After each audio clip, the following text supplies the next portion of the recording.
evening, everyone. Oh, okay, I've got a gentleman here that I know is Dad, and he's given me the name Alfie, please. Now, I don't quite know where I'm going yet, but he just keeps telling me Alfie, Alfie, Alfie. Now, over in my mind here, he's singing a Chaz and Dave song, so I'm showing my age a little bit, and he says Harry was a champion. I know this gentleman would have been a manual worker, but he keeps telling me he's the governor. And I know that he has connections and links with London Police as well, and I also know that he would have been quite handy with his hands in more ways than one. Can somebody understand this, please? Oh, you can. Do you understand all of that, my love? Okay. Would you understand that the way that he puts it through to me is that rough I may be, but a diamond nevertheless? Yes. Okay, because I'll give you honest truth, you understand that? Yes. Okay, he also says to me that there's something going on here with the left leg, please, and I can't work out whether that's with him or what, but I feel some sort of difficulty walking, please. Okay, because I feel I've got a little bit of bother here. He says that, okay, what are you doing there? He says, ask me no questions, I'll tell you no lies. He says to me that you are a bit of a fighter as well. Okay, does that make sense for you? Because you have to wade your way through life, because I feel like I'm walking intrigued a little bit. Does that make sense? Yeah. Okay, all right. He also says you've either pulled or hurt your left shoulder, please? Yes. Because he says you need some healing on that. And he says you can be a little bit clumsy because you keep banging your head. I say all the sweet things, you know. Lucky ladies line up. You understand that? Yeah.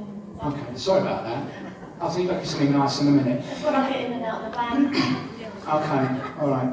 But it is a bit like that bump. Now, I know as he comes close here, what he wants to say to you is this, he walks with you at the moment. He says you see angels. Would you understand that? Yes. Because he says the angels are around you because you call them in to help carry yourself through. Does that make sense? All right? Because he wants to go back to last April and say things spiked a little bit for you then and you really need to call him for help. And he comes close. Now, he says he comes close on your left-hand side here, and he says he makes you feel him at the back of the head here. Okay? And he knows he comes close because he says your heart changes rhythm when he comes close. Okay? He has a lot of love for you, and I also need to acknowledge either Mum being poorly Correct. and in need of healing at the moment. Okay, I feel a little bit chest complication-y with Mum, please, as well. Okay, and a little trouble with my breathing. And he just wants to send her that healing just to help her on her way. Okay, what else are you doing here as well? He wants to give you a box of milk tray chocolates. Is that all right? Yeah. Can I have one? Right, okay. But I know that he just gives you that to cheer you up. But he also says to me that he was a bit disorganised as well, because it just makes me feel that on birthdays and anniversaries, because he just told me, ladies and gentlemen, he's like me, that he would sort of stop in the garage and get everything at the last minute and get it on the way and sort of grab it and off I come there. All right. Now, I know that he wants to say to me here that last November was quite important for either a birthday or an anniversary that needs remembering because he wants to honour it. And there's also an anniversary that links to November, please, as well, because he's drinking champagne glasses for me too. Okay, so he's very much around, very much around. He said he also came close at Christmas because there was a little bit of a need for help to get through Christmas, please, there as well. He says things dipped a little bit. He says a bit of illness in the family there, and I know that I come close just to help you through. He says to me, I want to acknowledge as well the March or April, mate, where are you going? Okay, the very end of March, there's a birthday I need to acknowledge, please. Yeah, my son. Okay, always around you, always looking after you. And he says, whenever you need me, you call me, and I will be there. He says, which way are you doing it? He says, you're my angel, you're my baby girl, and I love you and I'll never leave you. Okay? And I always watch over you. And I can leave Dad's love with you and say, God bless you, thank you for working with me. Hi guys, it's Brigitte here, and today I'm finally sitting down with Iain Mason, who is a spiritual medium. You are a way guide and well-living creator. That's right, I am. No. You have to explain to me, what is a way guide and a well-living creator? Well, a lot of people ask that question, and it came to me. It's something that I've, I suppose, been channeled. It was an idea, an opportunity, a USP, if you like. And there's a lot of life coaches out there. Yes. And there's a lot of ways that you're taught or ways that are suggested for you. And it came to me that nobody actually took a first step, which was for you to get in touch of who you are, for you to connect and align, for you to get a sense of how you work before you learn how to go forward. Right. So it'd almost be a question of learning to walk before you run. Yeah. And with the life coaching, to some extent for me, it seemed that it was running before you could walk. Okay. And so when we know who we are and what we're about and how we operate, how we react, find out any healing that we need to do, we first need to fix the inward Correct. repairs Yes. before we then work on the outside. Because my feeling is that once you start to repair on the outside and you go along, life at some point will catch you on the blind side. Correct. And then you'll realise, what am I? Where am I about? And what we don't want is 20-year-old people becoming 40-year-old people under a psychologist and people like that. And so it's just to sort of get in tune with who you are, and to build that faith and confidence so you can follow your way and trust that intuition and guidance. But it's really just getting rid of, in simple layman terms, getting rid of the crap, the gunk. Yep. Healing that, and then it's like when you're a fragmented soul. Yes. You know, you become That's right. whole again, and you know, and as I've discussed, I've said this before. Then you remember who you are, and your life becomes so much clearer. Well, you live your life, and there's a saying that comes from Jim Rohn that evolved through somebody that was a mentor for him, and it says, if you take a step closer to God, God takes a step closer to you. Yes. And the point is it's what Marianne Williamson wrote her book about, Return to Love. It's to get you back into that neutral state as if you were born today all over again, without any taint, without any learning, without any bad habits. Because what we view as a habit, the way we drive, suddenly becomes our norm and our acceptable. And depending upon where that sits, we then learn to judge everybody else by where they drive and how they drive according to how we see ourselves. And we could be way off key. Yes. Not that we should judge in the first place. Another thing to unlearn. Yes. Now, what about, you're also a spiritual medium. That's right. Now, when did it start for you? How did it happen? I could be cheeky and say which lifetime, because it's I've been told that it's previous lifetimes. I get flashes back to past life stuff as well. Interesting. So I've known that, but vividly from a little boy, really. I've had readings where it's come through about some crazy stuff I did as a baby, fixated looking at things, talking to things. Yep. I don't remember that. But the lovely thing is that I remember very fondly, very strongly, I would say 8 when I was sort of aware of it. But I feel there was something more around 5 because I had an imaginary friend that was more than an imaginary friend. So Really? yeah. Oh, is it a boy, girl, man? Boy, Yeah. he was called Little Diddy. Little Diddy. Yeah, and he was always cheeky. He was the one that sprayed the perfumes in my mum's room, and it wasn't me. It was never me. So had he been in spirit long? I don't know. It was just somebody that I could see and that played with me.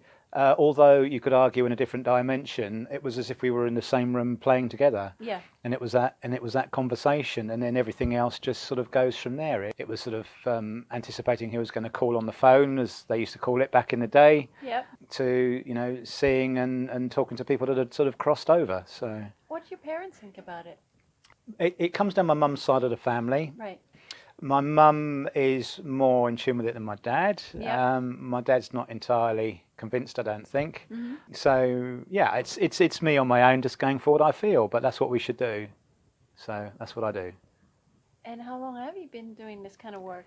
Well, flat out, in terms of really pushing myself, just to stretch myself, to test myself. It's good to fall over, to learn how to get up, to learn what you can do, what you can't do, because that's part of it. It's 5 years now.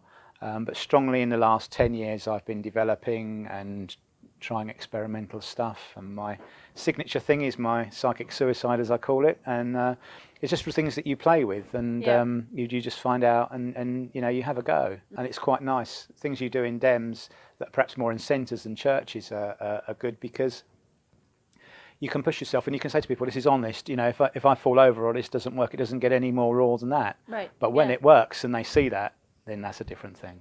Well, a medium can't always be right. We're human after all. That's right. Yeah. We are. But it's very, very nice to let go and trust. It's something we talk about an awful lot, something we probably buy into less than we think that we do. So it's a bit like falling backwards and hoping your friends catch you, Yeah. But it is what it is. Oh, you also cleanse houses. You bless Yeah, houses. bless houses, cleanse houses. Yeah, I did a dentist surgery recently, and he thought he had a spooky in the house. And I went round Or the did things first go time. bump? Yeah, things did go bump. There was a fire and a flood, as it happens, and it was down on the coast. I was recommended to him through a friend who had had a similar sort of thing in her new physio centre, and she had a reading, and then he had a reading, and then he asked me to go around and bless it once the building work was done, which is Right. which is what we did. And then he hijacked me to do a couple of readings, I think, just to prove it while I was there. Fortunately, that went well, so I was grateful for that. Yeah. When you saw spirit for the first time, Hmm. were you scared, or was it just something natural? No, it just felt familiar. Yeah. It was warm for me. It was a warm experience generally. I would probably have been between 5 and 8 the first time, Yeah. and I remember seeing a man and a woman at the end of the bed, and I can now see them in my mind's eyes. I'm speaking with you, of course, and they just felt familiar for me. It didn't feel bad. I felt that they'd come to see me. Yeah. I felt comfortable with that, but I was talking to them through my mind. Yes. And that's something that sometimes is not always clear, or perhaps sometimes it's misunderstood, that, clairaudience can be thought as well as hearing. And so, we had a conversation, and sometimes a conversation of no conversation, which some might say is telepathic, but I would say was through conscious thought. So Yes. claircognizance, call it what you will. Yep. But it was just that sense of knowing what we were doing without actually saying anything, which was quite an interesting experience. So how do you help people? Well, in terms of everything I do it for healing. Yep. It's done through love. Yeah. I work in love. I don't say I'm a medium of any type. I come and I always work in love, and I let it do its thing, because Yeah. it knows more than I and works through me. And as long as I allow that, and the bit that comes in that is me, that I do that honestly with integrity and through love, it always does what it needs to. Sometimes I'm a bit of a passenger, depending upon where you're working and how you need to touch the crowds and the audience to keep their attention and everything else. It's a bit more of me than it is that, but it's just to help people. It's just to bring them that comfort, perhaps sometimes to find things. It depends whether it's a relative, a loved one, or a particular situation they might like to explore. Some people say you can't dial direct and sort of speak to people that are given to you. I've seen that work differently. I've tried it. It works with me. I can't say it's right or wrong. I've just found in my experience that's something that happens to some extent. And basically my goal, my mission, my purpose is to help people heal themselves and become less dependent on everything outside of them, because we've lived in a society and we've learned to be dependent on everything outside and not inside. Correct. And if you feel about a certain sense of being responsible and accountable for what we are and who we are and the choices that we make, we can't heal ourselves if we don't get it in the first place. That's right. So the idea is just to kind of perhaps take a step back, but to get people to understand that perhaps they're a little off-piste isn't always easy to do. People are sometimes not willing to listen. You can't help everybody. You do your best. Yeah. And some people you have to let go, as hard as it is. But you bless them and you wish them well and you send them love. That's the thing. And you let them go and you don't let them hold on to you or you hold on to them. So what's been a very memorable experience for you where you've really helped someone? There are so many. Yeah, I'm sure. There are so many. Once there was a reading that I did in a church where a medium didn't turn up, and I was one of 3 that stood in, and I did the last reading. Unbeknown to me at the time, the person that I was reading for was the friend of the one of the other people on the rostrum with me, and she'd missed her mum's passing, Right. and her mum had gone to hospital and had been quite sort of savagely opened up to sort of go through some last minute surgery and bits and bobs. And she came in and saw her mum in that state and sat with her. And several times I had to say, as I went through the reading, being as careful as I could do for her, "Are you sure you want me to carry on?" She was crying, the nose was going, the nose was running, hitting the floor. She was in a really bad way, and she kept wiping it up her sleeves, and she was going, "No, this is good for me, this is good." And I said, "Are you really, really sure?" "Yes, I need this." I was like, okay. And it really took me to the edge on a lot of levels to be able to hold the message together enough so that we could get to the end for her, forgetting any boundaries or bridges that you might have crossed. Because there's a couple of people were sort of going, "Whoa," and that was close to the mark. But she came up to me at the end and said, "Thank you, I needed that." And I just saw her go, "So you knew you'd done your thing." Yeah. And that's probably one of the most memorable experiences that I've had.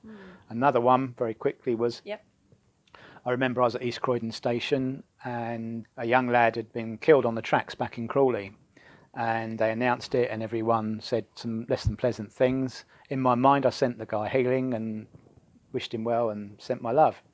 Went into church that Sunday and I got a reading from the medium. Says, I don't know who this is for, but there's a fellow here that was run over by a train earlier in the week, and he just says, thank you for thinking of me. And that was me.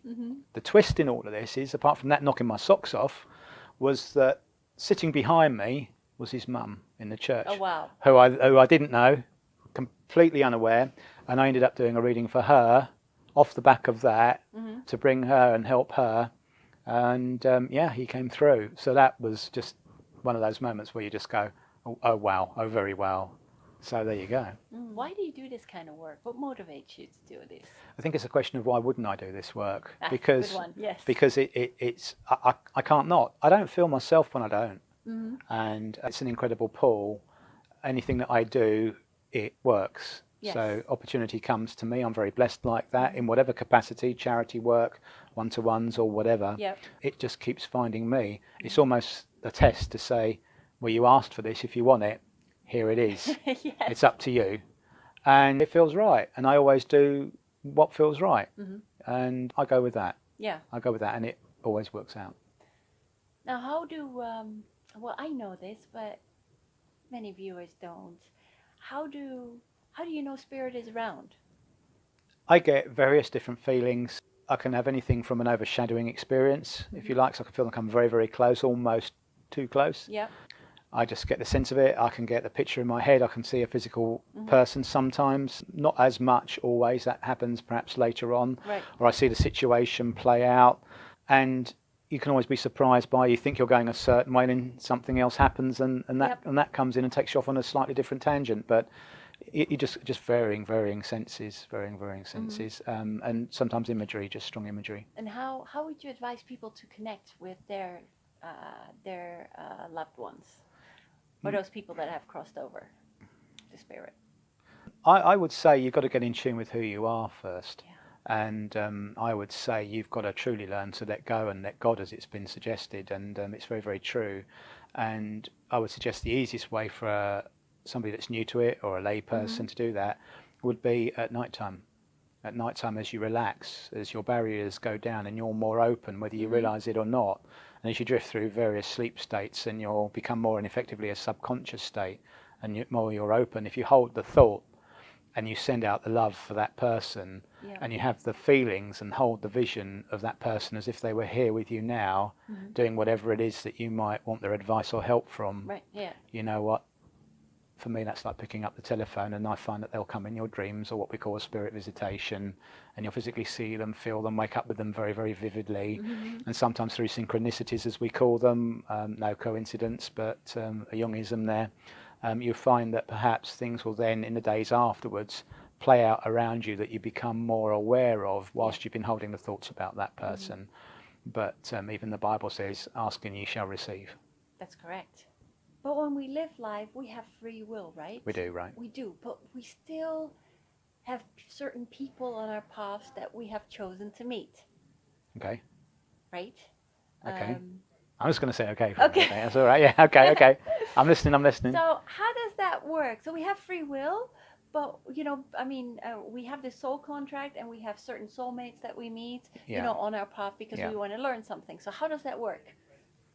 Well, for me, and my experiences are that I see a twin flame different to a soulmate for a start. Different. A soulmate is, like you said, there is something that is remaining undone through either an experience or a happenstance, which is a word I use, that you're yet to complete or fulfill in some sort of capacity to what it needs to do. The twin flame is more of a bond, so more of a loving vibration or something more in depth that has yet to be completed between the two of you, and is arguably what we would call more complicated. Yeah, but it's like the yin to your yang. Yeah, it is. It's your other part. It is, yeah.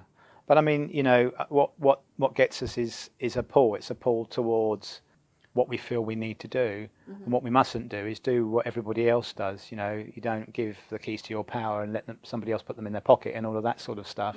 And people's judgments about what all this should be.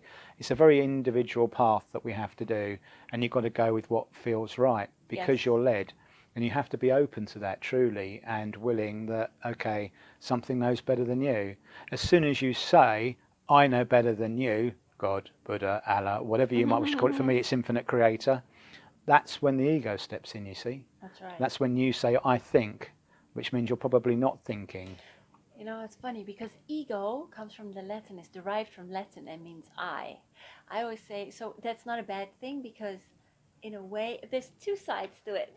Yeah. Because when we're born, it's like, we have this body. Yeah. And our soul is our like ID badge. That's right. So that's our ego. It gives us our identity. So that's our I. But on the other hand, ego also means, which I think it means, because we're all part of God, we're all part of Source. It means like eject God out. Yeah. Yeah.